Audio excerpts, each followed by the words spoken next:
Sometimes we may take our local firefighters for granted. Yes, they are highly trained and in top physical condition, but ask yourself, would you run into a burning house and search in the dark for a possible victim?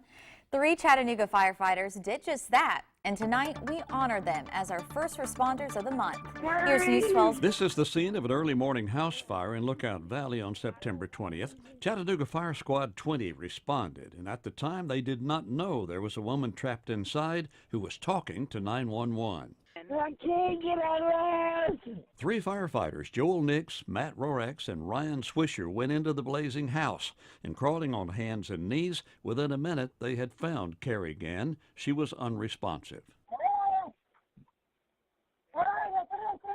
Once we located the victim, we were able to, Joel was at the head, and we were able to call that out, and then I was able to work my way around the other side of him and lift the victim and just start making our way back out of the house. I kind of stayed back. I was the third guy back, so I stayed back at the doorway, and the other 2 went in.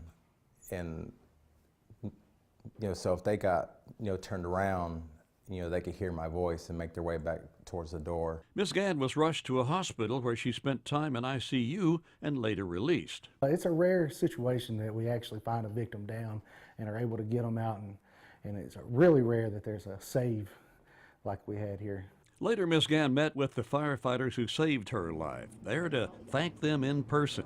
She even pledged to mark the event with a tattoo of the men. Well, I just kind of laughed how she wanted to get a tattoo of Squad 20 in our name, so I'm kind of curious to see if that pans out. There are a lot of high fives on this one. We don't really live for the high five, we just happen to be right place at the right time. We didn't do anything one of the other 425 of us wouldn't have done. But Matt Rorex, Ryan Swisher, and Joel Nix, it was you who made it happen this time. We're happy to name you our first responders of the month.